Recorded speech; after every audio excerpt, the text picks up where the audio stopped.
पे बात करना चाहेंगे जिसे इस देश के अंदर 65 सालों तक छुपा के रखा।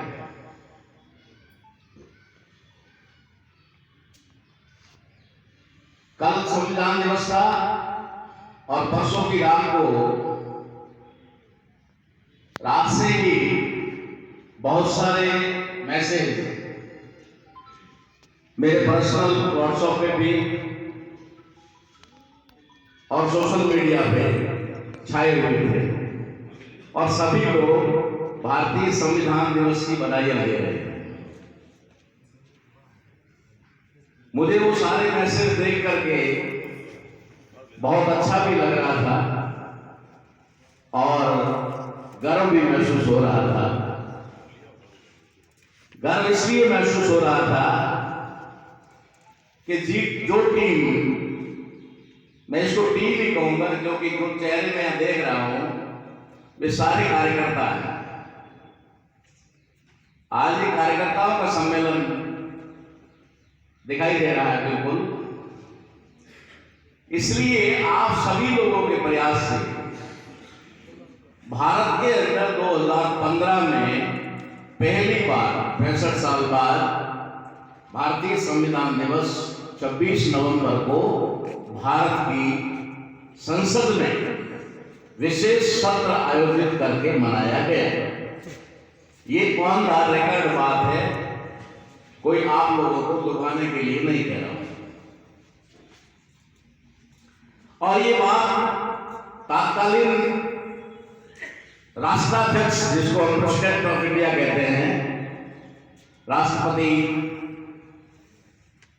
प्रणब मुखर्जी ने अपने अभिभाषण में कही कि 65 साल बाद देश में पहली बार संविधान दिवस मनाया गया और संविधान मनाते समय प्रधानमंत्री नरेंद्र मोदी जी ने भी एक बात का जिक्र किया कि मुझे मेरे बहुत सारे मित्रों ने पूछा कि 15 अगस्त और 26 जनवरी तो ठीक था, लेकिन ये 26 नवंबर कहां से उठा के गया।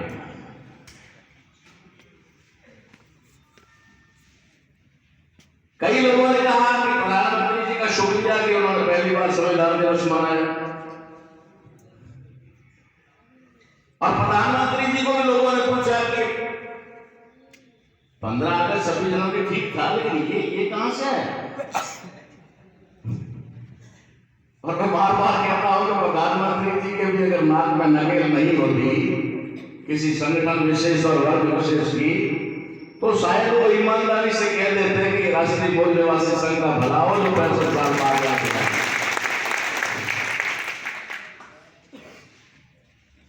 मैं तीनों दिवसों के बारे में आपको आज बताना चाहूंगा। 26 नवंबर जिस दिन भारत का संविधान बनकर संपूर्ण होकर तैयार हुआ और संविधान सभा में पेश किया गया और संपूर्ण संविधान सभा ने उसे स्वीकार किया, एक्सेप्ट किया, तो ये संविधान का जन्म दिवस और 26 जनवरी 1950 के दिन ये संविधान भारत में लागू हुआ। ये 2 दिन हो गए, 26 नवंबर और 26 जनवरी। इसके अलावा एक तीसरा दिन है, वो है 15 अगस्त, और उसे देश में स्वतंत्रता दिवस के रूप में मनाया जाता है। और जानकारी के अभाव में हमारे लोग भी दुश्मनों के जश्न में शामिल होते हैं। अगर कोई बात किसी ने लागू कर दी, तीज त्योहार या अगर कोई शुरू कर दिया और आप अपनी अपनी मर्जी को मनाता है, कोई नहीं मनाता है, कोई बड़ी बात नहीं है। लेकिन 15 अगस्त को आजादी के दिन के रूप में मनाना स्वतंत्रता दिवस के रूप में मनाना, ये मैं मंच से कह रहा हूं और लाइव हो रहा है दोनों तरफ से, संविधान द्रोह है। 15 अगस्त को स्वतंत्रता दिवस मनाना संविधान द्रोह है, अर्थात राष्ट्रद्रोह। अगर कोई इसमें शामिल होता है तो मैं उसे राष्ट्रद्रोही की श्रेणी में मानता हूं। मैं आपको तीनों दिवसों के बारे में बताना चाह रहा हूं, इसलिए नहीं तो क्या लफड़ी बजती है, नाचना शुरू कर देते हैं। चाहे सारा राग किसी का हो, गीत किसी का हो, शब्द किसी के हो, हमें तो धुन प्यारी है ना, पैर थिरकने लग जाते हैं। और उस पैर थिरकने में उस भावात्मक बह करके हम लोग अपने देश और संविधान के साथ गद्दारी कर जाते हैं। 26 जनवरी को इस देश में देश का संविधान लागू हुआ, इसलिए बाबा साहब अम्बेडकर ने कहा कि ये तुम्हारी आजादी का असली दिन है।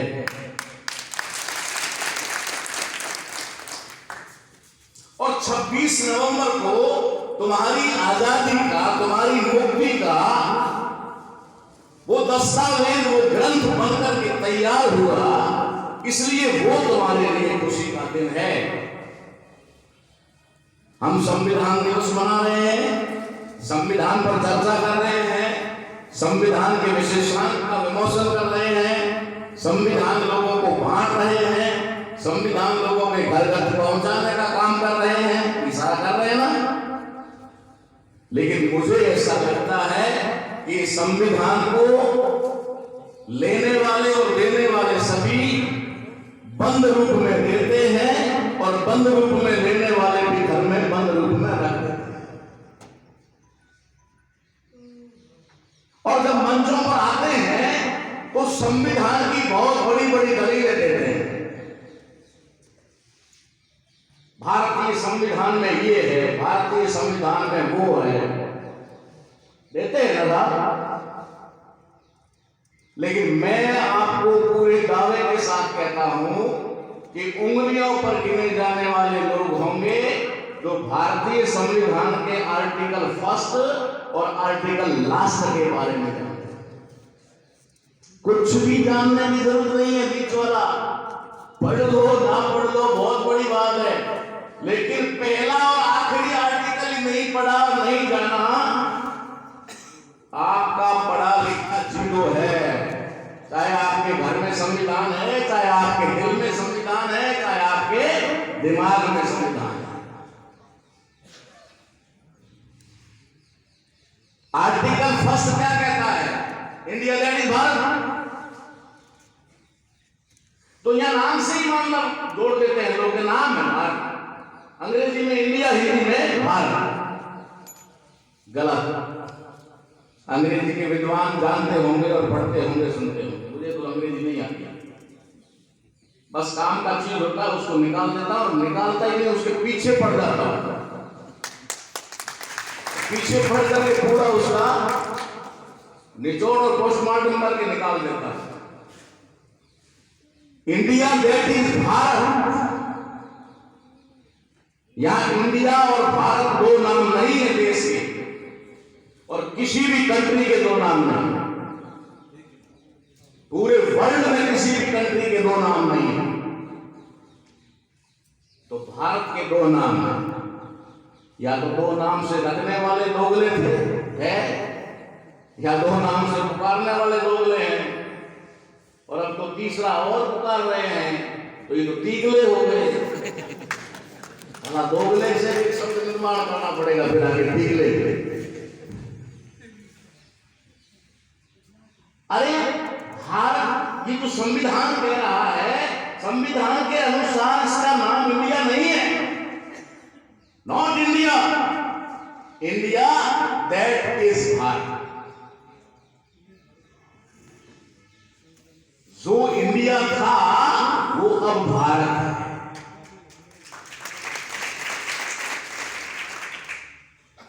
इंडिया और भारत होता तो क्या होता?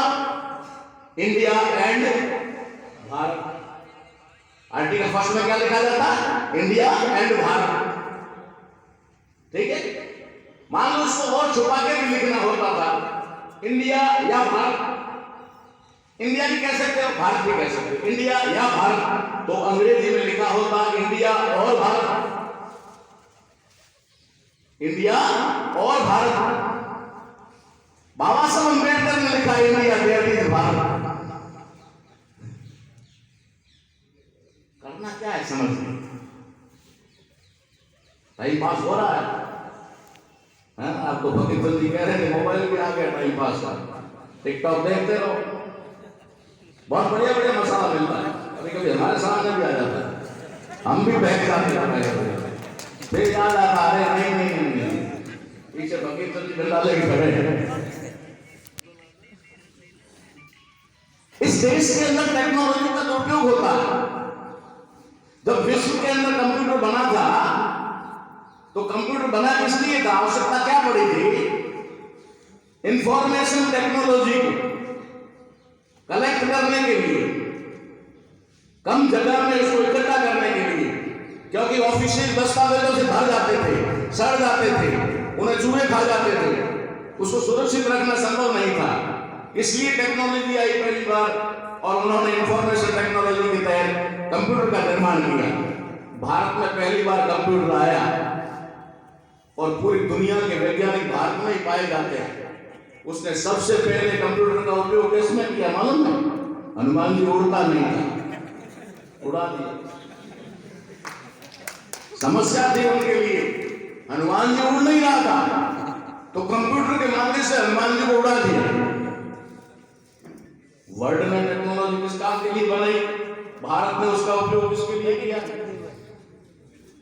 तो यहां पर भी देश में महान लोगों की कमी नहीं है। India that is Bharat. जो इंडिया था वो अब भारत है, इसलिए इसका नाम भारत है। पहला आर्टिकल नहीं पता तो इंडिया को भी छोड़ दिया, भारत को भी छोड़ दिया, चल मेरे भाई हिंदुस्तान, जिसका तो जिक्र कहीं पर भी नहीं है, वर्ल्ड में नहीं है, संविधान में नहीं है, कई भाषा में नहीं है, कहीं पर भी नहीं है।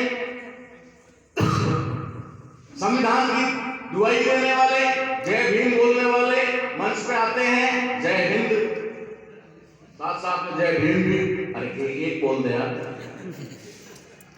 जय हिंद बोलकर या तो भीम की बेइज्जती कर रहा है, ठीक है ना? और अगर भीम बोल रहा है तो जय हिंद बोलने की जरूरत नहीं है।